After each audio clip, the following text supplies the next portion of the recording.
Hi guys, welcome to PCS concept में आपका स्वागत है। आज बिहार कर्मचारी चयन आयोग द्वारा नोटिफिकेशन जो है जारी कर दिया गया है आज की डेट में। आज इसी पे बात करने वाले हैं। नोटिफिकेशन में दिया गया है आज का ही डेट में नोटिफिकेशन 4/8/2025 का, जो ऑनलाइन की रजिस्ट्रेशन प्रक्रिया है वो 18/8/2025 से 17/9/2025 तक है। ये जो भर्ती निकाली गई है उसका सीट वाइज विवरण इस प्रकार है। इसके एलिजिबिलिटी क्राइटेरिया, एज रिलैक्सेशन, क्या फीस लेगा, ये सारे हम इस पे बात करने वाले हैं। इसका जो वेबसाइट है biharsc.bihar.gov.in पर इसका आवेदन जो प्रक्रिया इस पर किया जा सकता है, किया जाएगा। ऑनलाइन की तिथि बता दिया गया है 18/8/2025 से 17/9/2025 तक समय निर्धारित किया गया है। चलिए आगे ले चलते हैं। समाज प्रशासन विभाग बिहार पटना के द्वारा विभिन्न विभागों कार्यालयों से स्नातक स्तरीय पदों की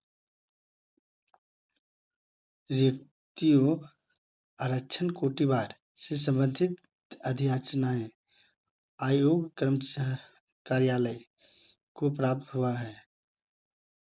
अधियाचना अनुसार चतुर्थ स्नातक स्तरीय, जिसे क्या बोलते हैं, सीजीएल 4 भी इसे बोला जाता है। स्नातक स्तरीय संयुक्त प्रतियोगिता परीक्षा के लिए सुयोग्य उम्मीदवारों को ऑनलाइन आवेदन आयोग के वेबसाइट https://bssc.bihar.gov.in पर आमंत्रित किए जाते हैं। ऑनलाइन आवेदन भरने की विस्तृत जानकारी आयोग की वेबसाइट पर उपलब्ध है। देखिए इसमें जो है किस पद पे आवेदन किया जाएगा। पहला सहायक प्रशाखा पदाधिकारी, जिसका वेतन है जिस 7 का है, क्या है वेतनमान, इसका लेवल 7 का है। इसमें न्यूनतम शैक्षणिक योग्यता मांग रहा है कि किसी मान्यता प्राप्त विश्वविद्यालय से स्नातक मतलब ग्रेजुएशन होना चाहिए। आगे योजना सहायक का भी वेतन सेम ही है, क्या है, ग्रेड 7 का ही है। किसी मान्यता प्राप्त विश्वविद्यालय से स्नातक, इसमें भी स्नातक ही मांग रहा है, मतलब ग्रेजुएशन ही। कन्या सांख्यिकी सहायक, नेक्स्ट जो रिक्ति है क्या है, कन्या सांख्यिकी सहायक के लिए ये भी ग्रेड 7 का ही है। इसका एलिजिबिलिटी क्राइटेरिया जो है मान्यता प्राप्त विश्वविद्यालय से गणित अथवा अर्थशास्त्र अथवा वाणिज्य अथवा सांख्यिकी विषय से स्नातक परीक्षा उत्तीर्ण होना अनिवार्य है। नेक्स्ट जो है देखते हैं data entry operator grade C, इसका वेतन मान जो है ग्रेड 6 का है, ये भी अच्छा खासा है। किसी मान्यता प्राप्त विश्वविद्यालय से स्नातक के साथ किसी मान्यता प्राप्त संस्थान से PGDCA अथवा BCA BSc AIT या समकक्ष नोट में दिया गया है। वित्त विभाग के पत्रांक संख्या 10/10 दिनांक 10/11/2023 के आलोक में B Tech computer science engineering, BE computer science engineering एवं बीटेक इंफॉर्मेशन टेक्नोलॉजी की डिग्री वाले छात्र भी आवेदन कर सकते हैं। किसके नियमावली में बदलाव किया गया है? कब? 10/11/2023 को है डाटा एंट्री के लिए। और इसमें आगे बता रहा है कि किसी मान्यता प्राप्त विश्वविद्यालय से स्नातक के साथ मान्यता प्राप्त संस्थानों से पीजीडीसीए अथवा बीसीए या बीएससी या आईटी या समकक्ष में डिग्री होना अनिवार्य है। नेक्स्ट रिक्तियाँ जो है अकेक्षक अकेक्षण निर्देशालय वित्त विभाग में है। ये क्या है? वित्त विभाग के पद है जिसका वेतन है ग्रेड 5 है। क्या है? ग्रेड 5। इसका एलिजिबिलिटी क्राइटेरिया जो है वाणिज्य अर्थ शास्त्र सांख्यिकी अथवा गणित में किसी एक विषय में मान्यता प्राप्त विश्वविद्यालय से स्नातक डिग्री। क्या था? वित्त विभाग के पत्रांक संख्या 692 दिनांक 1/11/2023 के आलोक में इन विषयों को स्नातक में मुख्य विषय के रूप में होने वाली अनिवार्यता आवश्यक नहीं है। नेक्स्ट जो है रिक्तियाँ ये अकेक्षक सहयोग समितियां एवं सहकारिता विभाग के द्वारा है। ये भी ये सहकारिता विभाग के तरफ से है। ये वेतन जिसका जो दे रहा है सैलरी वो क्या है? ग्रेड 5 का है। इसका एलिजिबिलिटी बता रहा है कि मान्यता प्राप्त विश्वविद्यालय से उत्तीर्ण स्नातक गणित के साथ अथवा वाणिज्य स्नातक में होना अनिवार्य है। आगे देखिए आगे जो है कि अधियाचना विभाग द्वारा उपलब्ध कराई गई रिक्तियों के कोटिवार विवरण निम्न इस प्रकार है। जिसमें क्या है कि महिलाओं को 35% आरक्षण की व्यवस्था किया गया है। जिसमें पद एवं विभाग एवं अनारक्षित एवं आरक्षित रिक्तियों की निम्न विवरण इस प्रकार दिया गया है। पहला में सहायक प्रशाखा पदाधिकारी में सम्मान प्रशासन विभाग बिहार पटना के आलोक में अनारक्षित के लिए 572 और जिसमें क्या है महिलाओं के लिए 200 सीट है और अनुसूचित जाति के लिए एससी के लिए 102 और महिलाओं के लिए 36 अनुसूचित जनजाति के लिए एसटी के लिए 17 और महिला के लिए 6 अत्यंत पिछड़ा वर्ग के लिए 101 और महिला के लिए 35 पिछड़ा वर्ग के लिए बीसी एवं बीसी वन के लिए 154 और महिला के लिए 54 है। पिछड़े वर्गों की महिला के लिए 12 है और आर्थिक रूप से ईडब्ल्यूएच के लिए 106 एवं महिला के लिए 37 है एवं कुल पदों की संख्या देखें तो 1064 है और महिलाओं को मिला दें तो 368 है। सेनानी स्वतंत्रता सेनानी की जो फ्रीडम फाइटर के नाती पोता जो है उनके लिए 22 सीट है। इसमें दृष्टि दिव्यांग व्यक्ति के लिए 11 है, मूल बाहिर के लिए 10 है, संत दिव्यांग के लिए 10 है, मनोविकार दिव्यांग बहुत दिव्यांग के लिए 11 है। इसी तरह योग सहायक के लिए योजना एवं विकास विभाग में जनरल के लिए 75 है, महिला के लिए 26 और इसमें एससी के लिए सीट नहीं है और एसटी के लिए भी नहीं है, अत्यंत पिछड़ा वर्ग के लिए भी नहीं है और पिछड़ा वर्ग के लिए 3 है, महिला के लिए 1 है और पिछड़ा वर्गों की महिला के लिए 1 है और आर्थिक रूप से कमजोर ईडब्ल्यूएस के लिए 9 और 3 है। इस प्रकार निम्न तालिका की तरह बताया गया है कि किस विभाग में कितना पद किनके लिए दिया गया है। इसमें श्रम संसाधन विभाग निर्देशालय नियोजन में क्या एससी एसटी और अत्यंत पिछड़ा वर्ग के लिए इसमें भी नहीं है आगे ले चलते हैं। आगे जो है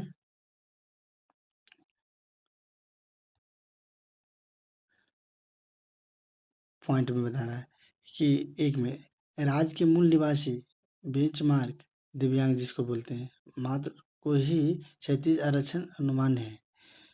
2 में पॉइंट 2 में आरक्षण किनको-किनको मिलेगा उसी के बारे में बताया।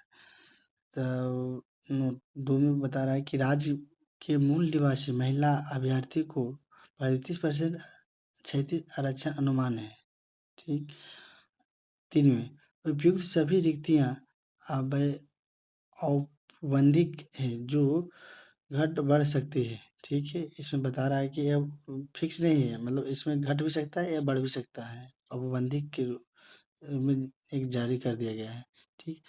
आवेदन की अंतिम तिथि तक समान प्रशासन विभाग के माध्यम से अधिआर्ची विभाग के द्वारा संशोधित रिक्तियां अथवा नए पद हेतु रिक्तियां जिनकी शैक्षणिक योग्यता स्नातक होगी आयोग को सूचित की जाएगी। उन रिक्तियों को भी इस विज्ञापन की रिक्तियों में समाहित किया जा सकता है। उम्र सीमा अभ्यर्थियों उम्र सीमा के बारे में बात करते हैं।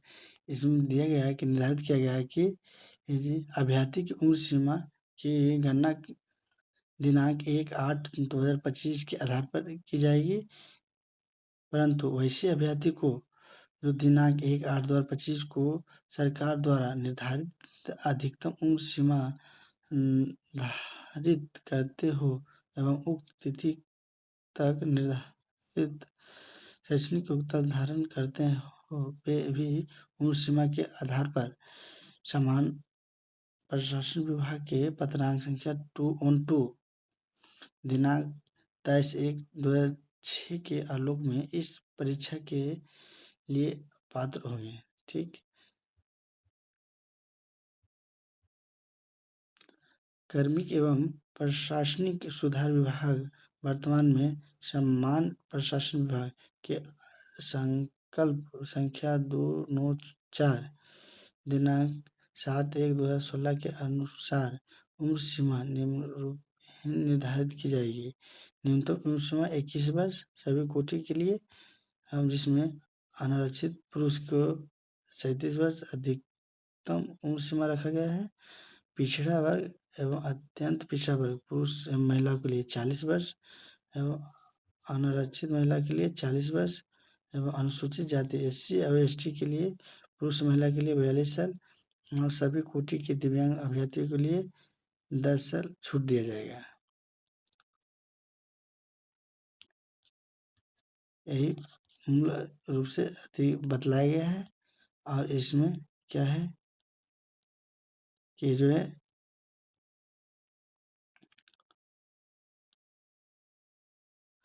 परीक्षा के बता रहा है कि स्वरूप कैसे है। कह रहा है कि युक्त परीक्षा के लिए ऑनलाइन आवेदन पत्र भरने वाले अभ्यर्थी को अपनी जाति के अनुसार आरक्षण कोटि को सही एवं स्पष्ट रूप से उद्धृत करना अनिवार्य है। नोटिस में साफ विभाग ने बता दिया है कि जो भी अभ्यर्थी एलिजिबल होंगे और फार्म भरेंगे वो साफ और सही भरेंगे। परीक्षा की प्रकृति वस्तुनिष्ठ ऑब्जेक्टिव क्वेश्चन है कि बिहार कर्मचारी चयन आयोग परीक्षा संचालन नियमावली 2010 के आलोक में 40,000 से अधिक आवेदन प्राप्त होने पर प्रारंभिक परीक्षा आयोजित की जाएगी। अधिक आवेदन प्राप्त होने पर प्रारंभिक परीक्षा 1 से अधिक चरणों में आयोजित की जा सकती है। विभिन्न चरणों में परीक्षा आयोजित किए जाने की स्थिति में परीक्षा परिणाम सामान्यीकरण मतलब नॉर्मलाइजेशन की प्रक्रिया अपनाते हुए तैयार की जाएगी। प्रारंभिक समीक्षा वस्तुनिष्ठ प्रकृति की होगी। प्रारंभिक परीक्षा के माध्यम से कोटिवार उपलब्ध रिक्तियों के 5 गुना संख्या के बराबर अभ्यर्थी का चयन मुख्य परीक्षा के लिए किया जाएगा। मुख्य परीक्षा हेतु अलग से विज्ञापन प्रकाशित किया जाएगा। समान अंक प्राप्त करने वाले अभ्यर्थियों को जन्म तिथि के अनुसार अधिक उम्र वाले अभ्यर्थी को मेधा सूची में ऊपर रखा जाएगा एवं इसी प्रकार समान अंक एवं समान उम्र होने पर अभ्यर्थी के नाम के अंग्रेजी वर्णमाला के आरोही क्रम A to Z के आधार पर उन्हें मेधा सूची में रखा जाएगा। परीक्षा हेतु निर्धारित पाठ्यक्रम सिलेबस बताया गया, क्या-क्या पूछा गया, जो इस प्रकार है। देखते हैं सिलेबस। प्रारंभिक परीक्षा में एक पद समान ज्ञान का होगा जिसके निम्न विषय होंगे। समान ज्ञान में जो बता रहा है कि समान अध्ययन होगा, समान विज्ञान एवं गणित होगा, मानसिक क्षमता जिसको क्या बोलते हैं, रीजनिंग बोलते हैं, मेंटल एबिलिटी पूछे जाएंगे एवं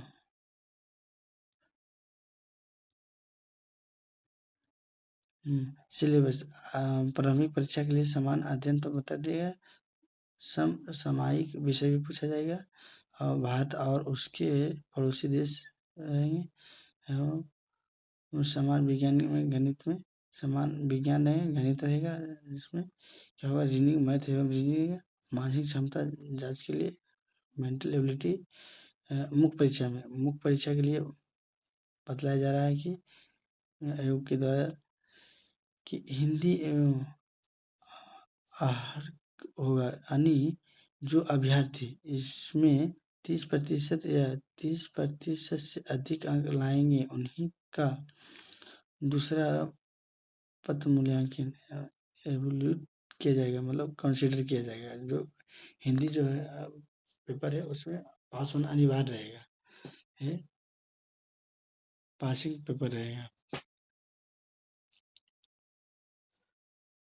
मुख्य पत्र जिसमें निम्न विषय शामिल है, करा कि मुख्य परीक्षा के बाद मुख्य परीक्षा होगा, उसमें मुख्य पेपर में क्या क्या रहेगा, समान अध्ययन रहेगा जो पीटी भी है, और समान विज्ञान एवं गणित रहेगा और मानसिक क्षमता जांच एबिलिटी रहेगा।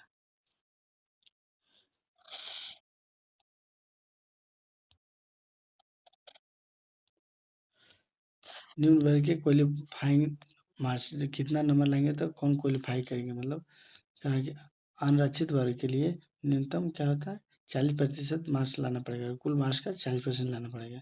पिछड़ा वर्ग का कुल मार्क्स का 36.5% लाना है और अत्यंत पिछड़ा वर्ग का 34% लाना है कुल मार्क्स का। अनुसूचित जाति एवं जनजाति का 32% लाना है कुल मार्क्स का और महिला वर्ग को 32% और दिव्यांग के लिए 32% लाना है।